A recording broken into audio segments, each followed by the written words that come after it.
أشهد أن لا إله إلا الله وحده لا شريك له وأشهد أن محمدا عبده ورسوله أما بعد فأعوذ بالله من الشيطان الرجيم بسم الله الرحمن الرحيم الحمد لله رب العالمين الرحمن الرحيم مالك يوم الدين إياك نعبد وإياك نستعين اهدنا الصراط المستقيم صراط الذين أنعمت عليهم غير المغضوب عليهم ولا الضالين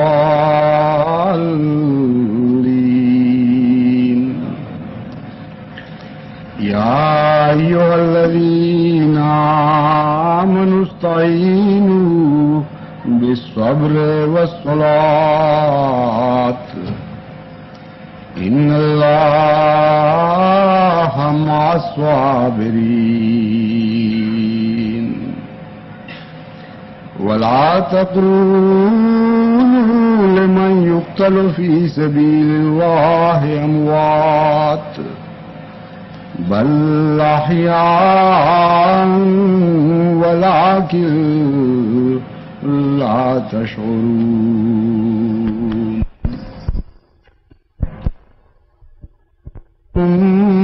بشيء من الخوف والجوع ونقص من الأموال والأنفس والثمرات وبشر الصابرين الذين إذا أصابتهم مصيبة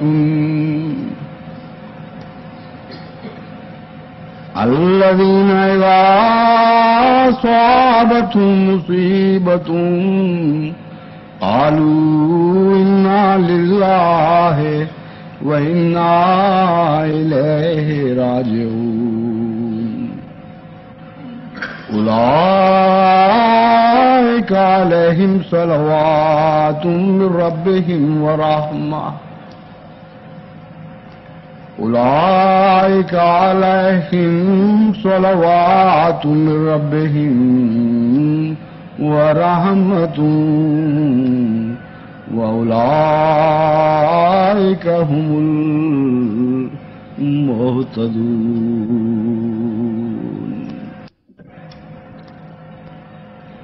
انسان کے مقدر میں خوف بھی ہے اور بھوک بھی ہے اور اموال کا نقصان بھی ہے اور جانوں اور پھلوں کا نقصان بھی ہے، اور اس امر کا مذہب سے کوئی تعلق نہیں۔ کوئی انسان مذہبی ہو یا غیر مذہبی، خدا پر ایمان رکھنے والا ہو یا دہریہ ہو، مادہ پرست ہو یا روحانیت کا قائل ہو، اس کی زندگی میں یہ ساری چیزیں اس کے ساتھ لگی ہوئی ہیں۔ خوف طرح طرح کے انسان کو گھیرے ہوئے ہیں، لیکن ہر خوف سے بہتر وہ خوف ہے جو خدا کی خاطر انسان پر عائد کیا جائے۔ کوئی اور خوف اس خوف کا نہیں کر سکتا۔ ویسے تو ایسی بدقسمت مائیں بھی ہوتی ہیں جو خود اپنے بچوں کو خوف دلاتی ہیں اور اندیکھی چیزوں کا خوف دلاتی ہیں، بعض بچے بیچارے جنوں بھوتوں کے تصور میں ڈرتے ڈرتے اپنا بچپن گزارتے ہیں اور ایسا خوف زدہ دل لے کے بڑے ہوتے ہیں کہ ساری زندگی وہ خوف میں مبتلا رہتے ہیں۔ بعض قومیں ہیں جن کو خوف گھیرے ہوئے ہیں کئی قسم کے، بعض بادشاہتیں ہیں جن کو یہ خوف ہے کہ کسی وقت ہمارا تختہ نہ الٹ دیا جائے، بعض حکومتیں دوسری حکومتوں کا خوف کھا رہی ہیں، بعض اقتصادی نظام بعض دوسرے اقتصادی نظاموں کا خوف کھا رہے ہیں۔ تو خوف سے تو کوئی مبرہ نہیں، ناممکن ہے کہ انسان خوف کے بغیر زندگی گزار سکے، مگر قرآن کریم ایک ایسے خوف کا ذکر فرماتا ہے جو محض للہ ہو، انسان کا کوئی قصور نہ ہو، کوئی اس کی خواہش نہ ہو جو کسی دوسرے کی خواہش پر بد اثر ڈالنے والی ہو، کوئی اس کی حرص نہ ہو جس حرص کے نتیجے میں کسی غیر کا نقصان ہوتا ہو، کوئی علاقہ فتح کرنے کی تمنا نہ ہو، کوئی جبر اور حکومت کی تمنا اس کے دل میں نہ ہو، کوئی مراد ایسی نہ ہو جو دوسرے کی مراد سے ٹکراتی ہو، بلکہ خالصتاً وہ بنی نوع انسان کی بہبود کے لیے کوشاں ہو اور نیک ارادے رکھتا ہو۔ ایسا انسان جس سے کسی دوسرے انسان کو کوئی خوف نہ ہو، وہ جب غیروں سے ایسے حالات دیکھتا ہے، ایسے بد ارادے اس کو نظر آتے ہیں کہ ان کے نتیجے میں بظاہر اس کے دل میں خوف پیدا ہونا چاہیے، لیکن اپنے کسی قصور کے نتیجے میں نہیں، بلکہ فی الحقیقت اپنی بعض نیکیوں کے نتیجے میں اس کو خوف لاحق ہو جاتا ہے غیروں سے۔ ایسے خوف کا خدا ذکر فرماتا ہے کہ یہ خوف محض اللہ کی خاطر اس پر عائد کیا گیا۔ ایسے خوف کو خدا تعالیٰ خوشخبری کے طور پر پیش کرتا ہے، ڈرانے کے طور پر نہیں، انذار کے طور پر نہیں۔ فرماتا ہے کچھ میرے نیک بندے ہیں، ان کے مقدر میں ایسا خوف بھی ہوتا ہے کہ جو خوف محض خدا کی خاطر ان پر ڈالا جاتا ہے، باوجود اس کے کہ ان کی طرف سے کسی کو کوئی خوف نہیں ہوتا، ان کا قول سلام ہوتا ہے، ان کا فعل سلام ہوتا ہے، وہ ہر ایک کو امن کی دعوت دیتے ہیں، اپنی طرف سے بے خوفی کا پیغام دیتے ہیں۔ اس کے باوجود بعض لوگ ان پر ایسی مصیبتیں کھڑی کرنے کی کوشش کرتے ہیں کہ پیشتر اس کے کہ وہ مصیبتیں عملی جامہ پہنے ایک خوف کی حالت طاری کر دی جاتی ہے۔ اللہ تعالیٰ فرماتا ہے ایسی صورت میں ہم تمہیں آزمائیں گے بے شین من الخوف، ہے ایک خاص قسم کے خوف میں سے ایک حصہ تمہیں دیا جائے گا، اور اس وقت تم آزمائش میں مبتلا ہوگے۔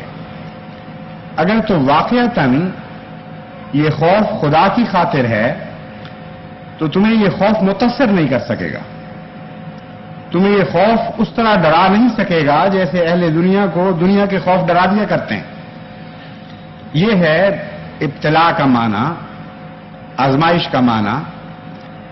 اس کا ہرگز یہ مطلب نہیں کہ مسلمان جو سچا مومن ہو، جو اللہ پر توکل رکھتا ہو، وہ خوف کے نتیجے میں خوف زدہ اور ہیبت زدہ ہو جاتا ہے، کیونکہ قرآن کریم کی دوسری آیت اس مضمون کی نفی فرما رہی ہے۔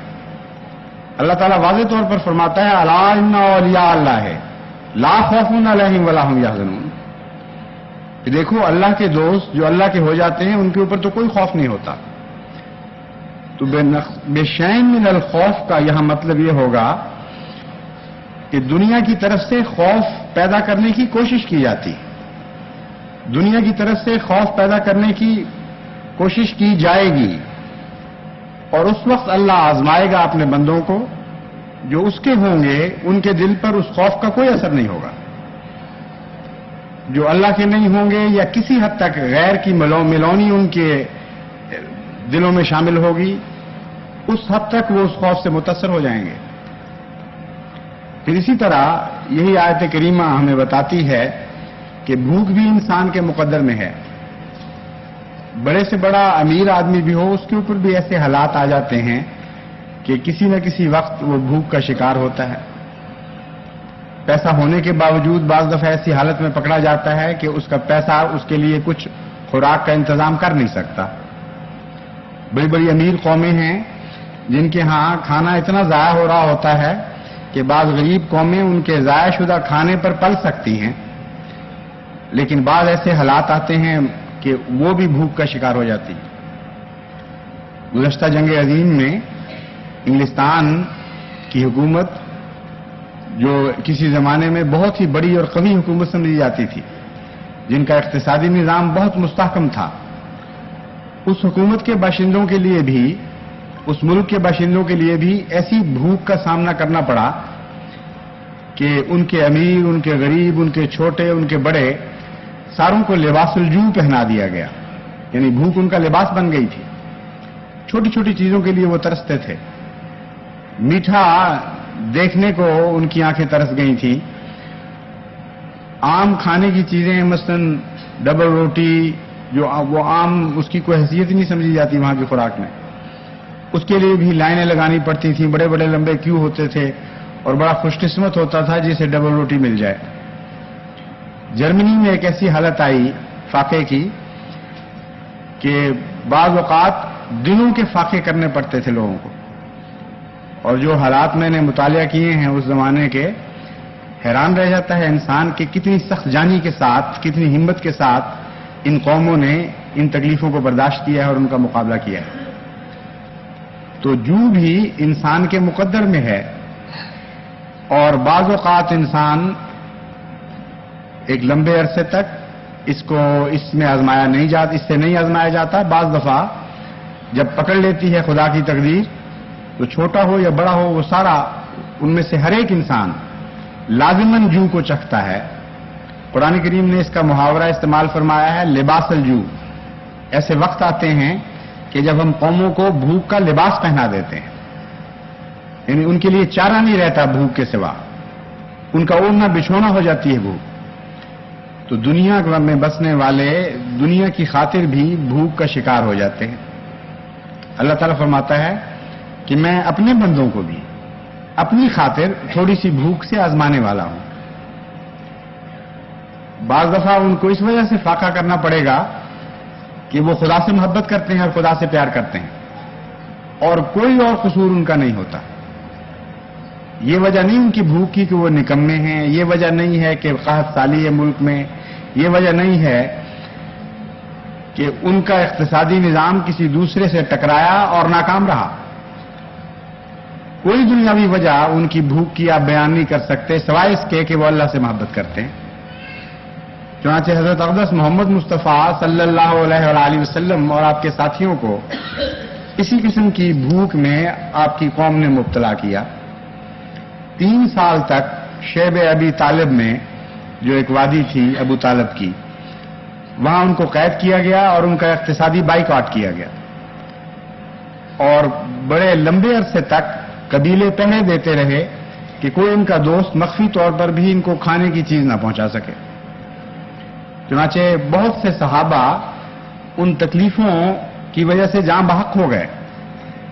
حضرت خدیجہ رضی اللہ تعالی عنہا کا بھی وصال ہوا، اور بہت سے صحابہ تھے جو انتریوں کی بیماریوں کی وجہ سے اور بھوک کے لمبے اثرات کے نتیجے میں آہستہ آہستہ گھل گھل کر مر گئے۔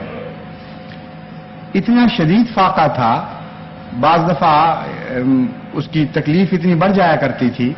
ایک صحابی بیان کرتے ہیں کہ میں گزر رہا تھا کہیں سے، میرے پاؤں کے نیچے ایک نرم سی چیز آئی، مجھے یہ ڈر تھا کہ اگر میں نے دیکھا کہ وہ کیا ہے تو مجھے ہو سکتا ہے مجھے معلوم ہو جاتا کہ وہ ایک گندگی ہے، مجھے یہ معلوم ہو جاتا کہ وہ ایک کیڑا ہے مکروہ قسم کا جس کو میں کسی قیمت پہ بھی کھا نہیں سکتا، لیکن بھوک کی اتنی شدت تھی کہ میں برداشت نہیں کر سکتا تھا، اس لیے میں نے اسے دیکھا نہیں، اسے اٹھایا اور اپنے گلے میں اس طرح لٹکایا اپنے حلق میں کہ زبان کو مس بھی نہ کر سکے، یہ نہ پتہ لگے کہ وہ چیز کیا تھی۔ چنانچہ وہ نشانہ ایسا میں نے لگایا کہ سیدھا حلق میں جا کے گرا اور میں اسے نگل گیا، اور کہا کرتے تھے ہنس کے کہ مجھے آج تک پتہ نہیں کہ وہ کیا چیز تھی جو میں کھا گیا۔ درختوں کے پتے بھی صحابہ نے کھائے۔ تو اللہ تعالیٰ فرماتا ہے کہ ایسی حالت میں ہم ان کو آزماتے ہیں، اور یہ وہ بھوک ہے جو صرف اللہ کی خاطر دی جاتی ہے۔ جو اللہ کے بندے ہیں وہ اس پر صبر کرتے ہیں، وہ راضی رہتے ہیں، وہ کوئی واویلے کی بات نہیں کرتے، کوئی شکوے کا کلمہ زبان پر نہیں لاتے، ہر حالت کو وہ خدا کی رضا کی خاطر تسلیم کے ساتھ قبول کر لیتے ہیں۔ پھر خدا تعالیٰ فرماتا ہے وَنَقْصٍ مِّنَ الْأَمْوَالِ، مال بھی دنیا میں لوٹے جاتے ہیں کئی وجوہات سے، قومیں قوموں پر یلغار کرتی ہیں، چور لے جاتے ہیں مال، ڈاکو لے جاتے ہیں، آگ لگ جاتی ہے گھروں کو، ہزارہا ذریعے ہیں مالوں کے نقصان کے، مگر خدا تعالیٰ فرماتا ہے کہ ان کے مال محض میری رضا کی خاطر لوٹے جاتے ہیں۔ وہ خود لٹیرے نہیں ہوتے، وہ کسی پر ظلم نہیں کر رہے ہوتے، بلکہ ان کی تو فطرت یہ ہوتی ہے کہ اگر کسی کے مال کو نقصان پہنچنے کا خطرہ ہو تو وہ جد و جہد کوشش کر کے بھی اسے اس خطرے سے بچانے کی کوشش کرتے ہیں۔ ان سے خیر ہی خیر دنیا دیکھتی ہے، اس کے باوجود ان کے اموال خدا کی خاطر، یعنی اس وجہ سے کہ وہ خدا کے ہو چکے ہیں، لوٹے جاتے ہیں۔ والانفس، اور کچھ جانیں بھی ان کی ضائع ہوتی ہیں۔ اب دیکھیے خدا کے جان لینے کے کتنے طریق ہیں، ہزارہا ذریعے ہیں جن سے موت انسان کو آ جاتی ہے۔ بعض لوگ چھینک سے مر جاتے ہیں، بعض لوگ بغیر بیماری کے سوئے سوئے جان دے دیتے ہیں۔ یہ بھی ایک بیماری کہلاتی ہے کہ جس کے بیماری کا کوئی علم نہیں کیوں ہے، ایک انسان اچھا بھلا سویا ہے اور نیند کی حالت میں ڈوبتے ڈوبتے وہ موت کا شکار ہو جاتا ہے۔ ٹھوکر لگتی ہے تو بعض لوگوں کی جان نکل جاتی ہے، دھماکہ ہوتا ہے بعض لوگوں کی جان نکل جاتی ہے، بعض لوگوں کو چھوٹی چھوٹی بیماریاں برداشت نہیں کر سکتے، وہ ان کی اس چھوٹی بیماری سے بھی جان دے دیتے ہیں، بعض بڑی بیماری سے جان دے دیتے ہیں، بعض چھوٹے جانور کے ڈسنے سے بھی مارے جاتے ہیں۔ چنانچہ ایسے واقعات بھی ہوتے ہیں کہ بھیڑ کاٹ گیا کسی کو اور اس کی جان نکل گئی۔ تو بے شمار ہیں رستے موت کے، اور اللہ تعالیٰ فرماتا ہے کہ ان میں سے ایک رستہ ہے میری رضا کی خاطر بننا، اور میں اپنی قوموں کو جو میرے ہو چکے ہوتے ہیں اس لحاظ سے بھی آزماتا ہوں کہ بعض دفعہ ان کو کوئی ان کا قصور نہیں ہوتا، پھر بھی دشمن ازراہ ظلم قتل کر دیتے ہیں۔ وَمَا نَقَمُوا مِنْهُمْ إِلَّا يُؤْمِنُوا بِاللَّهِ الْعَزِيزِ الْحَمِيدِ الَّذِي لَهُ مُلْكُ السَّمَاوَاتِ وَالْأَرْضِ۔ ان کی دشمنی کی وجہ کوئی اور نہیں ہوتی سوائے اس کے کہ وہ اللہ اور اللہ کی طرف سے آنے والوں پر ایمان لا چکے ہوتے ہیں، یہی ایک دشمنی کی وجہ بن جاتی ہے۔ تو ان آزمائشوں میں خدا تعالیٰ نے ایک وعدہ بھی دیا ہے اور ایک خوشخبری بھی دی ہے۔ جیسا کہ میں نے بیان کیا تھا، یہ ڈرانے کی خاطر نہیں ہے یہ آیت، بلکہ حوصلہ دلانے کی خاطر ہے۔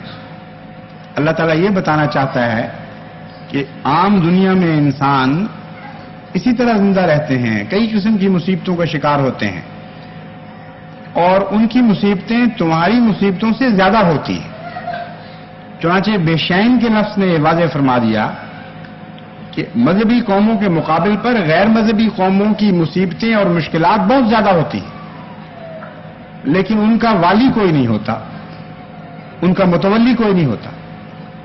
مذہبی قوموں کا خدا والی ہوتا ہے اور ان کا ولی بن جاتا ہے، اس لیے ان کو غیر مذہبی قوموں کے مقابل پر ہمیشہ کم نقصان پہنچتا ہے، لیکن جو بھی نقصان پہنچتا ہے چونکہ رضائے باری تعالیٰ کی خاطر وہ برداشت کرتے ہیں اور اللہ کے نام پر ان کو نقصان پہنچایا جاتا ہے، اس لیے اس نقصان کا بھی خدا کفیل ہو جایا کرتا ہے اور متوکل ہو جاتے ہیں، اس خدا ان کا وکیل بن جایا کرتا ہے اور ذمہ دار ہو جاتا ہے ان نقصانات کو پورا کرنے کا۔ یہ خوشخبری دی گئی ہے، چنانچہ آخر پر نتیجہ نکالا وَبَشِّرِ الصَّابِرِينَ۔ عجیب کلام ہے یہ کہ ایک طرف ڈرانے کی باتیں ہو رہی ہیں، مسلسل مضمون یہ بتا رہا ہے کہ ہم تمہیں خبر دیتے ہیں کہ تمہارے ساتھ کچھ ہونے والا ہے، خوف کے حالات آنے والے ہیں، بھوک کے حالات آنے والے ہیں، خطرات تمہارے سر پر منڈلائیں گے، تمہارے بے وجہ بغیر اس کے کہ تم نے کسی کا قصور کیا ہو مال لوٹے جائیں گے، بے وجہ تمہاری جانیں تلف کی جائیں گی۔ یہ سارا مضمون تو خوف کا مضمون ہے اور ڈرایا جا رہا ہے، لیکن نتیجہ دیکھیں یہ آیت کیا نکالتی ہے، وَبَشِّرِ الصَّابِرِينَ، کہ ہم ڈرانے کی خاطر تمہیں نہیں کہہ رہے، یہ خوشخبریاں دے رہے ہیں تمہیں، کیونکہ وہ مومن جس کا مال خدا کی خاطر لوٹا جاتا ہے، اللہ اس کے مال میں بہت زیادہ برکت دیتا ہے، لیکن وہ دنیا دار جس کا دنیا میں مال لوٹا جاتا ہے اس کا کوئی ضامن نہیں ہے۔ وہ مومن جس کی جان خدا کی راہ میں تلف کی جاتی ہے، اللہ اس کی جانوں میں برکت دیتا ہے، اور وہ جان دینے والا جو ہیضے سے مر جاتا ہے یا ایکسیڈنٹ سے مر جاتا ہے یا بھیڑ کاٹنے سے مر جاتا ہے یا سوتے سوتے جان دے دیتا ہے، اس کے لیے کوئی ضمانت نہیں، وہ ایک قانونی قدرت کا شکار ہے۔ تو ساتھ بے شین کہہ کر یہ بھی فرما دیا کہ یہ آزمائشیں دنیا والوں کی آزمائشوں سے بہت کم ہیں، یہ بھی تمہارے لیے خوشخبری ہے، اور ان آزمائشوں میں اگر تم ثابت قدم رہو گے تو تمہارے لیے بے انتہا اجر ہے، جبکہ دنیا والوں کے لیے کوئی اجر نہیں۔ اس لیے بشر الصابرین فرمایا، لیکن صابرین میں ایک ایسی مومن کی خاصیت بیان کر دی کہ جس کے ساتھ بشارت کو وابستہ فرما دیا ہے، یعنی ہر مومن جو ان مصائب میں سے گزرے گا، ان تکالیف کو برداشت کرے گا، اس کے لیے بشارت نہیں دی۔ بشر المومنین نہیں فرمایا، فرمایا بشر الصابرین، ان لوگوں کے لیے بشارت ہے جو صبر کرتے ہیں۔ صبر کا کیا معنی ہے؟ ایک معنی تو عام ہے دنیا میں، یعنی جب کوئی تکلیف پہنچے تو واویلا نہ کرے، بے وجہ نوحق نہ ہو جائے، پیٹنا نہ شروع کر دے، شکوے نہ شروع کر دے، اس حالت کو صبر کہتے ہیں۔ خاموشی سے اپنے دکھ کو برداشت کرے اور اپنے دل پر لے لے۔ اور ایک صبر کا معنی ہے جو آن حضرت صلی اللہ علیہ وآلہ وسلم نے بیان فرمایا کہ اس نیکی کو پکڑ کر بیٹھ جائے جس نیکی کو اس سے چھیننے کی کوشش کی جاتی ہے، اور کسی حالت میں بھی اپنی نیکی کی حالت کو ہاتھ سے نہ جانے دے۔ ان معنوں میں صبر کے بہت ہی وسیع ہو جاتا ہے۔ مراد یہ ہے کہ خدا کی خاطر جب تم دنیا میں ایک جہاد شروع کرتے ہو جس کے ساتھ دنیا کی بقا وابستہ ہوتی ہے، جس کے ساتھ دنیا کا امن وابستہ ہوتا ہے، تو اس کے مقابل پر دنیا تم سے ایک مجادلہ شروع کر دیتی ہے اور ناحق تم پر مظالم شروع کر دیتی ہے، اور کوشش کرتی ہے کہ تمہارے پاؤں کھیڑ دے اور تم ان مقاصد سے پیچھے ہٹ جاؤ جن مقاصد کی خاطر تم دنیا میں ایک عظیم الشان الہی جہاد کا آغاز کر چکے ہوتے ہو۔ تو صابر کا مطلب یہاں یہ ہوگا کہ نہ کوئی خوف، نہ کوئی بھوک، نہ کوئی مال کا نقصان، نہ کوئی جان کا نقصان ان کو اپنے مقصد سے پیچھے کر سکتا ہے۔ جو مرضی قیامت ٹوٹ جائے ان پر، ان کا ہر قدم لازماً آگے بڑھتا ہے ان نیکیوں میں جن نیکیوں کی خاطر ان پر مظالم کیے جاتے ہیں۔ ان کے لیے بشارت ہے۔ اللہ تعالیٰ فرماتا ہے تم ایسے لوگوں کے لیے ہم بشارت دیتے ہیں کہ لا متناہی ترقیات ہیں۔ الذین اذا اصابتهم مصیبۃ قالوا انا للہ و انا الیہ راجعون، جب ان پر کوئی مصیبت ٹوٹتی ہے تو وہ یہ کہتے ہیں انا للہ ہے، ہم تو اللہ ہی کے ہیں اور اللہ ہی کی وجہ سے ہم پر ایک مصیبت ٹوٹ رہی ہے۔ اس کا نتیجہ کیا نکلے گا؟ انا الیہ راجعون، یہاں بھی اس کے دو معنی ہیں۔ ایک معنی تو عام یہ کیا جاتا ہے کہ ہم اللہ کی طرف مرنے کے بعد لوٹ جائیں گے، لیکن ہر مصیبت کے نتیجے میں تو موت واقعہ نہیں ہوتی۔ مصیبتیں تو کئی قسم کی خدا بیان فرما چکا ہے۔ خوف کے نتیجے میں تو فوراً اللہ تعالیٰ کی طرف انسان نہیں لوٹ کے جایا کرتا، یا بھوک کے نتیجے میں تو ہر بھوکا مر نہیں جایا کرتا، مال لوٹنے سے تو نہیں سب مر جایا کرتے۔ تو یہاں ہر مصیبت کے نتیجے میں جب وہ یہ کہتے ہیں انا للہ و انا الیہ راجعون، تو اس کا کیا مطلب ہے؟ اس کا مطلب یہ ہے کہ وہ یہ کہتے ہیں کہ تم مصیبتیں ہم پر اس لیے ڈال رہے ہو کہ ہم اپنے خدا سے دور ہٹ جائیں، لیکن تمہاری عائد کردہ مصیبتیں ہمیں اور زیادہ خدا کے قریب کر دیتی ہیں، ہم اپنے رب کی طرف اور تیزی کے ساتھ لوٹ جاتے ہیں۔ چنانچہ حضرت مسیح موعود علیہ الصلوۃ والسلام نے ایک شعر میں دراصل اسی آیت کی تفسیر فرمائی ہے. آپ فرماتے ہیں عدو جب بڑھ گیا شور و فغاں میں، نہا ہم ہو گئے یار نہا. انا للہ و انا الیہ راجعون کی ایک یہ تفسیر ہے کہ تم عجیب بے وقوف لوگ ہو کہ تمہاری ہر کوشش الٹ جاتی ہے، ہر محنت تکارت جاتی ہے، تم جو نتیجہ حاصل کرنا چاہتے ہو اس سے محروم رہ جاتے ہو. تم ہمیں اس لیے ڈراتے ہو، اس لیے ہم پر مظالم کرتے ہو کہ ہم اپنے خدا کو چھوڑ دیں اور تمہیں خدا تسلیم کر لیں، تمہارے سامنے سر جھکا دیں. لیکن یہ مصیبتیں ہمیں دور ہٹانے کی بجائے اور زیادہ اپنے رب کے قریب کر دیتی ہیں، اور زیادہ ہم اپنے رب کی پناہ میں آ جاتے ہیں. تو انا للہ و انا الیہ راجعون میں جو طرز بیان ہے وہ بہت پیاری ہے. راجعون فعل نہیں ہے بلکہ ایک اسم کی حالت میں اس مضمون کو بیان فرمایا ہے. راجعون کا لفظ ہے، راجعون کا معنی ہے ہماری تو فطرت یہ ہے، ہماری زندگی کا یہ عادت حصہ بن چکی ہے کہ جب بھی ہمیں خدا کے نام پر ڈرایا جائے گا اور تکلیف پہنچائی جائے گی تو ہمارا رخ لازماً خدا ہی کی جانب ہوگا. خدا سے دوری کی جانب کبھی نہیں ہو سکتا. تو جس قوم کی یہ تقدیر ہو کہ ہر حالت اس کو اپنے مقصد کے قریب تر کر دے اور دور نہ کر سکے، اس کو یہی کہا جائے گا کہ بشر الصابرین، اے محمد مصطفیٰ، اے میرے رسول، خوشخبری دے دے صبر کرنے والوں کو کہ ان لوگوں کے مقدر میں کوئی گھاٹا اور کوئی نقصان نہیں ہے. یعنی لوگوں کی کوششیں تو مقصد سے دور کیا کرتی ہیں، یعنی دشمنوں کی کوششیں دنیا میں اپنے دشمنوں کو مقصد سے دور کر دیا کرتی ہیں. اور یہ عجیب قوم ہے جن کی دشمنی جب بڑھتی ہے ان کو مقصد کے اور قریب کر دیا کرتی ہے. اولئک علیہم صلوات من ربہم ورحمہ واولئک هم المہتدون. یہی وہ لوگ ہیں جن پر اللہ تعالیٰ صلاۃ بھیجتا ہے. صلی علی محمد جب آپ کہتے ہیں تو صلاۃ کا کیا معنی ہے؟ کبھی اس پر غور کریں. ہر وہ چیز جو بہتر ہے، ہر وہ چیز جو اللہ کی طرف سے بطور رحمت نازل ہوتی ہے اس کو صلاۃ کہا جاتا ہے ان معنوں میں. تو آن حضرت صلی اللہ علیہ وآلہ وسلم کی نسبت سے صلاۃ کے معنی روشن ہوتے ہیں. جب ہم کہتے ہیں صلی علی محمد تو چونکہ آن حضرت صلی اللہ علیہ وآلہ وسلم اپنے رب سے بہترین کے حقدار ہیں تو صلاۃ کے معنی اس معنی یہ بنیں گے کہ اے خدا جو تیرا سب کچھ، تیری ساری کائنات میں سے جو سب سے اچھا ہے وہ ہمارے آقا و مولا حضرت محمد مصطفیٰ صلی اللہ علیہ وآلہ وسلم کو عطا کر دے.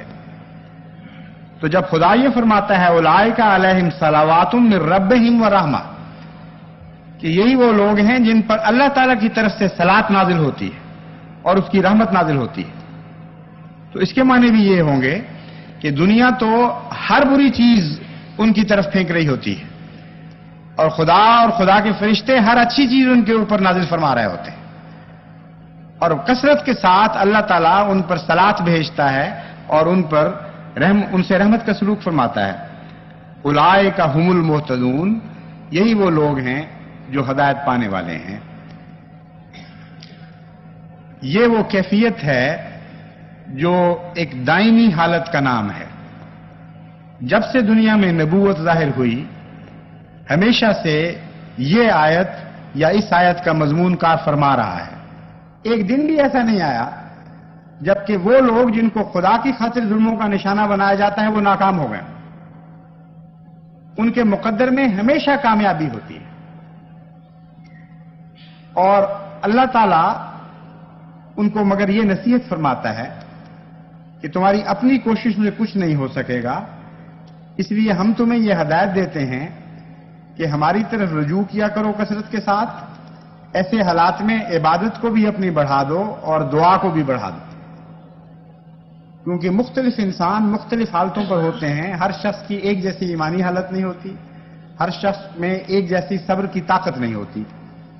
اس لیے اس آیت کا عنوان خدا تعالیٰ نے یہ بنایا ہے خطرات کے بیان سے پہلے یا ایھا الذین آمنوا استعینوا بالصبر والصلاۃ ان اللہ مع الصابرین. اے وہ لوگو جو ایمان لائے ہو، ہم تمہیں بتاتے ہیں کہ تمہارے اندر فی ذات ہی کوئی طاقت نہیں ہے، نہ تم میں صبر کا حوصلہ ہے، نہ تمہیں برداشت کی طاقت ہے، نہ تم دنیا کا مقابلہ کر سکتے ہو، کیونکہ تم ایک کمزور جماعت ہو. ایسی کمزور ہو کہ لوگ تمہیں ظلم کا نشانہ بناتے ہیں. طاقتور کو تو کوئی ظلم کا نشانہ نہیں بنایا کرتا. اس کیفیت کو پیش نظر رکھتے ہوئے اللہ تعالیٰ فرماتا ہے استعینوا بالصبر والصلاۃ. ہم یہ حل تمہیں بتاتے ہیں کہ تم خدا سے مدد مانگنا صلاۃ کے ذریعے اور صبر کے ذریعے. یہاں صلاۃ کا معنی ہے عبادت کرنا، وہ چیز جو ہماری طرف سے خدا کی طرف جاتی ہے. اور یہ معنی اس معنی کے بظاہر الٹ ہیں. جب خدا صلاۃ بھیجتا ہے تو وہ عبادت نہیں کرتا بندے کی، وہ صلاۃ کے نتائج پیدا فرماتا ہے. اس لیے وہاں بھی لفظ صلاۃ استعمال ہوتا ہے. جب بندے کو صلاۃ کی تاکید کی جاتی ہے تو یہ صلاۃ بالکل اور معنی بن جاتی ہے. یہاں ہے عبادت کرنا، خدا کے حضور جھکنا، اپنا کچھ نہ رہنے دینا، سب کچھ اس کا بنا دینا، اس سے پیار اور محبت کا تعلق جوڑنا. اور اس کی تشریح نماز میں اللہ حضرت صلی اللہ علیہ وآلہ وسلم نے ہمیں یہ بتائی، جو اتحیات میں ہم پڑھتے ہیں اتحیات للہ والصلوات والطیبات، کہ صلوات کیا چیز ہیں؟ یہ اتحیات ہیں، یہ تحفے ہیں. صلوات میں بہترین کا مضمون وہاں بھی تھا جہاں خدا بندے پر صلاۃ نازل فرماتا ہے، اور بہترین کا مضمون یہاں بھی ہے جہاں بندہ عبادت کے ذریعے خدا کا قرب ڈھونڈتا ہے. ایسا حیرت انگیز کامل نظام ہے اسلام کا کہ ہر چیز ایک دوسرے کے ساتھ مربوط ہے. جب بندے کو صلاۃ کا حکم دیا تو اس کا معنی یہ کر دیا خود ہی اتحیات. صلاۃ نام ہے تمہارے تحفوں کا، اور یہ جاہل سے جاہل آدمی بھی جانتا ہے کہ تحفہ چنتے وقت انسان گندی چیز نہیں چنا کرتا، ادنا چیز نہیں چنا کرتا، بلکہ بہترین چنتا ہے. اور اس کی پیکنگ بھی بعض دفعہ بہت اچھی کرتا ہے، بہت خوبصورت رنگ میں سجا کر پیش کرتا ہے. تحفے کے اندر یہ بات داخل ہے کہ سب سے اچھی چیز ہو. اور تحفہ ہر دوسرے مالی تبادلے سے مختلف چیز ہے. صدقہ دیتے وقت بعض لوگ جو یہ نہیں سمجھتے کہ خدا کی خاطر دے رہے ہیں وہ ادنا چیز چن لیا کرتے ہیں.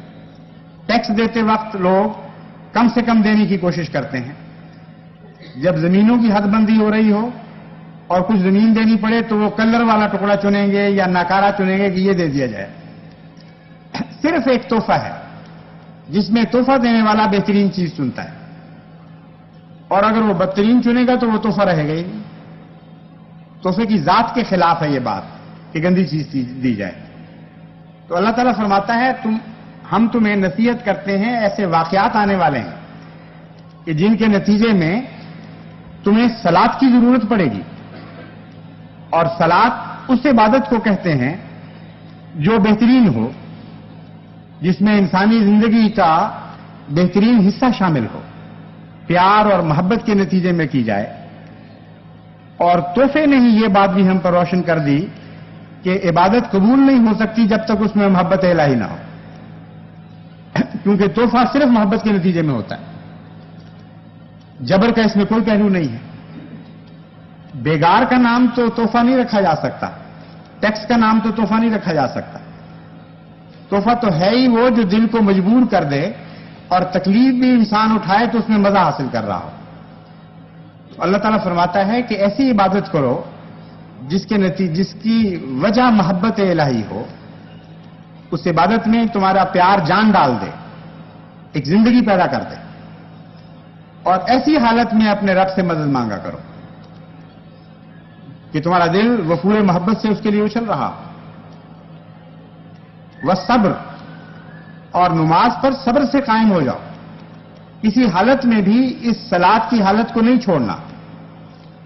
اور دوسرا معنی ہے استعینوا بالصبر، بظاہر اگر تمہاری دعا قبول نہ بھی ہوتی ہو تب بھی تم نے دعا نہیں چھوڑنی. بظاہر تم یہ دیکھ رہے ہو کہ خدا تعالیٰ سے ہم مانگ رہے ہیں اور وہ نہیں دے رہا، تو استعینوا بالصبر کا مطلب یہ ہے کہ تم نے پیچھے نہیں ہٹنا، مانگتے چلے جانا ہے. جیسا کہ بارہا حضرت خلیفۃ المسیح ثانی یہ مثال دیا کرتے تھے اولیاء اللہ کی حکایات میں سے. وہی مثال صادق آتی ہے اس آیت پر. ایک ولی کے متعلق بیان کیا جاتا ہے کہ وہ ہر روز رات کو تہجد میں ایک دعا مانگا کرتا تھا، اور ہر روز اللہ تعالیٰ کی طرف سے اس کو آواز آیا کرتی تھی کہ ہم نے تیری دعا قبول نہیں کی. اس کا ایک مرید تھا جو اس کے ساتھ کھڑا ہوا کرتا تھا. چند دن اس کو بھی یہ آواز آئی. بعض الہامات میں ساتھیوں کو بھی شامل کر لیا جاتا ہے. چنانچہ یہ تو حضرت صلی اللہ علیہ وآلہ وسلم سے بھی ثابت ہے کہ وہی قرآن کے بعض دفعہ کاتبوں کو بھی وہی لفظ سنائی دیے. تو بہرحال اس کو بھی یہ آواز آتی تھی کہ خود یہ دعا کر رہا ہے میرا پیر اور اللہ کہتا ہے کہ تیری دعا نامقبول. چند دن میں وہ تھک گیا اور بیزار ہو گیا. اس نے اپنے پیر و مرشد سے عرض کی کہ یہ کیا حالت میں دیکھ رہا ہوں، روزانہ اللہ تعالیٰ آپ سے فرماتا ہے کہ میں رد کر دی ہے آپ کی دعا، اور روزانہ اٹھ کر پھر وہی دعا شروع کر دیتے ہیں. انہوں نے کہا تم اتنی جلدی تھک گئے ہو، میں 12 سال سے یہ دعا کر رہا ہوں اور میں نہیں تھکا، کیونکہ میں جانتا ہوں کہ وہ مالک ہے اور میں فقیر ہوں. فقیروں کا کام مانگنا ہے اور مالک کا کام ہے چاہے تو دے چاہے تو نہ دے. اس لیے میں تو بہرحال اپنی عبودیت کی حالت کو قائم رکھوں گا اور مانگتا چلا جاؤں گا. جب اس نے یہ فکرہ کہا تو اس وقت اس کو الہام ہوا کہ اے میرے بندے، میں نے تیری یہ دعا بھی قبول کر لی ہے اور اس عرصے میں تو نے جتنی دعائیں مانگی ہیں وہ ساری قبول کر لی. یہ معنی ہیں استعینوا بالصبر والصلاۃ، کہ تم اپنی دعاؤں سے عاجز نہ آ جانا، اس غلط فہمی میں مبتلا نہ ہو جانا کہ خدا تعالیٰ سن نہیں رہا. بعض دفعہ وقتی طور پر بعض کمزور انسانوں پر اندھیروں کا وقت آ جاتا ہے اور وہ قومی مسئلے کو نہیں سمجھ رہے ہوتے. وہ بھول جاتے ہیں اس آیت کے مضمون کو کہ کچھ نہ کچھ کے اوپر تو لازماً مصیبت پڑنی. ساری قوم بحیثیت قوم نہیں بچائی جاتی، بعض افراد کو قربانی دینی پڑتی. وہ یہ سمجھتے ہیں غلطی سے کہ ہماری دعا قبول نہیں ہوئی.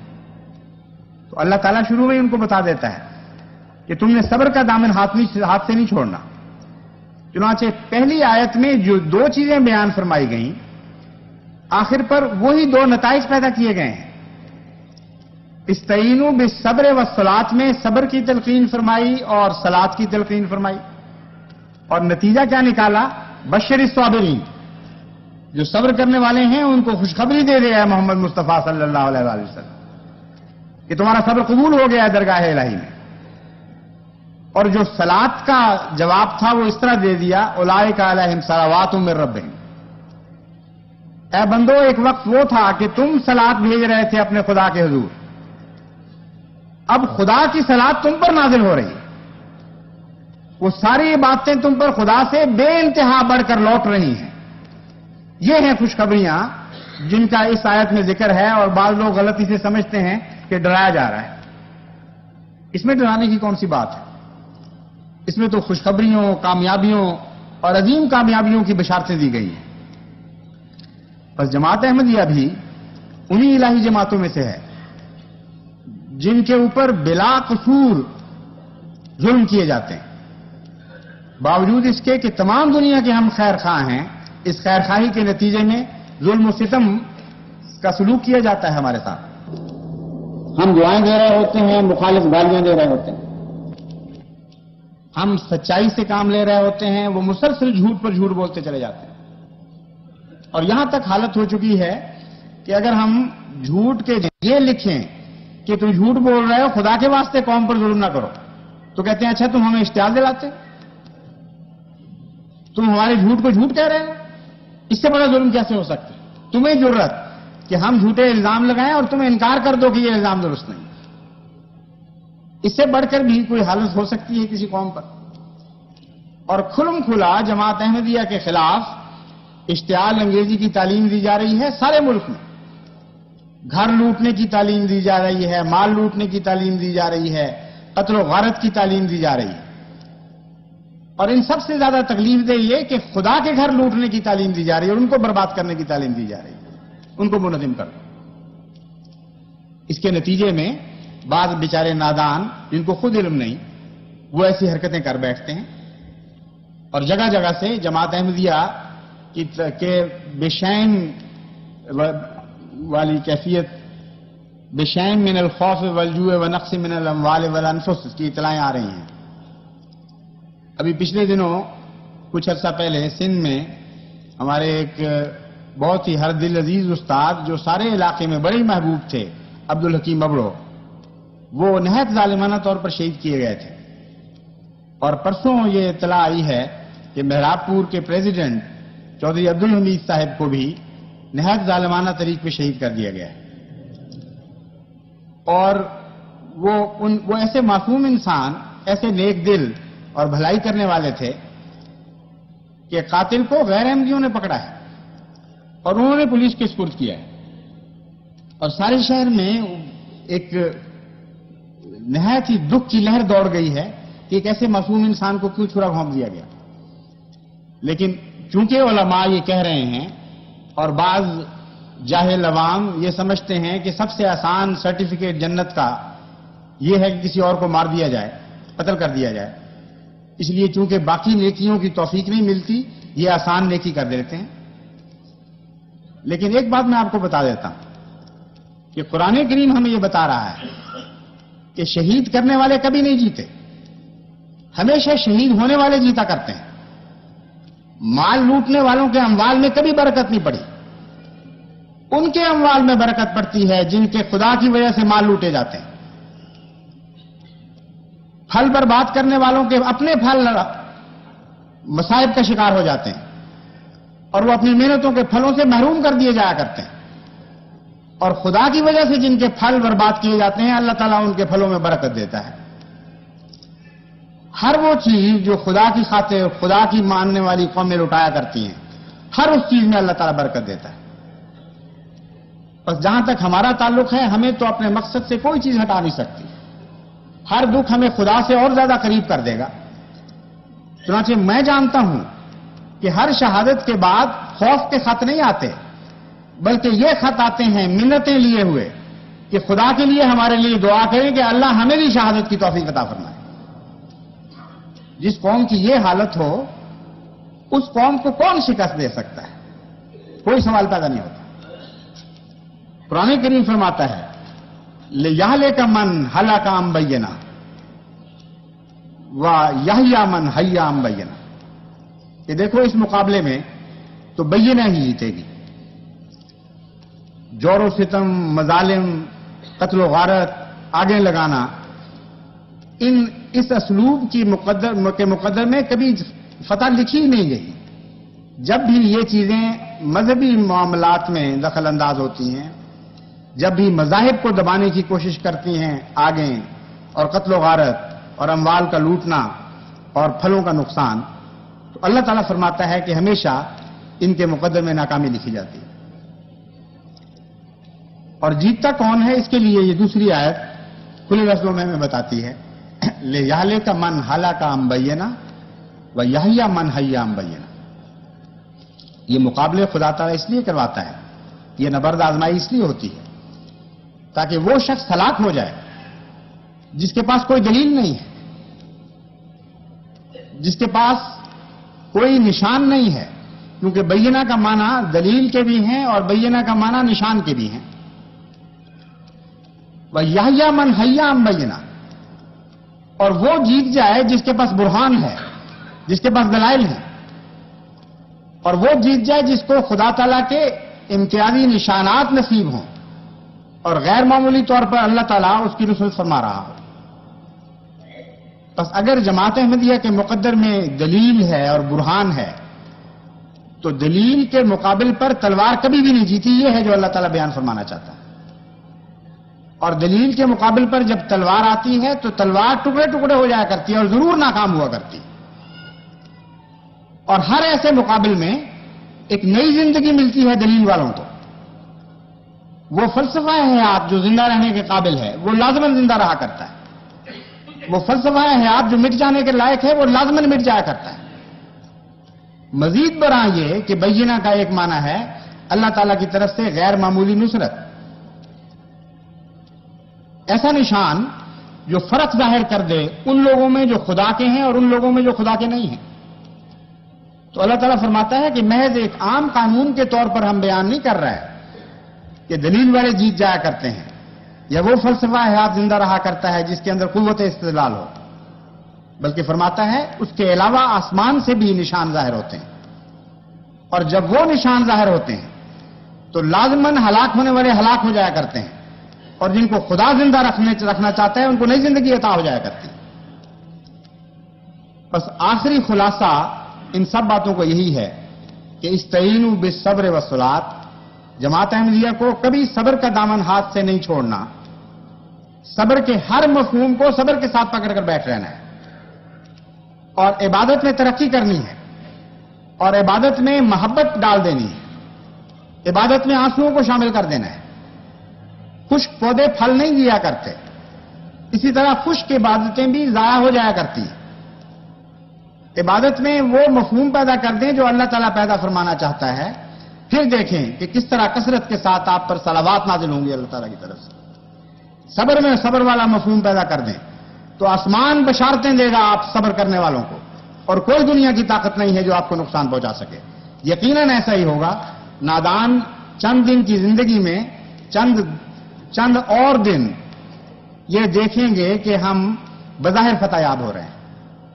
چند دن کی زندگی میں تھوڑا عرصہ ان کو یہ نظر آئے گا کہ گویا ہم نے نقصان پہنچا دیا، لیکن تاریخ احمدیت بتا رہی ہے کہ ہر ایسے مصیبتوں کے سائے سے گزرنے کے بعد جماعت پر اللہ کا نور زیادہ شان کے ساتھ نازل ہوا ہے.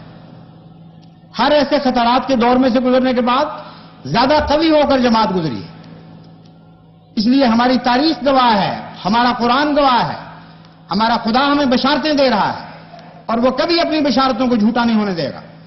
لازماً ہم جیتیں گے اللہ کے فضل کے ساتھ، کیونکہ خدا کی خاطر ہم ہی ہیں جو دکھ اٹھانے والے ہیں، اور کوئی نہیں ہے جو خدا کی خاطر آج دنیا میں دکھ اٹھا رہا ہو.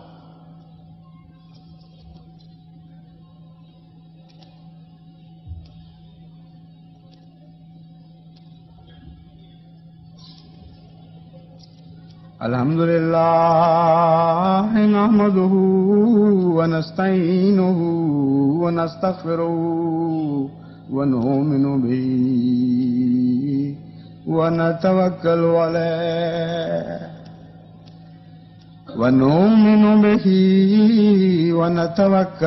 عليه ونعوذ بالله من شرور أنفسنا ومن سيئات أعمالنا.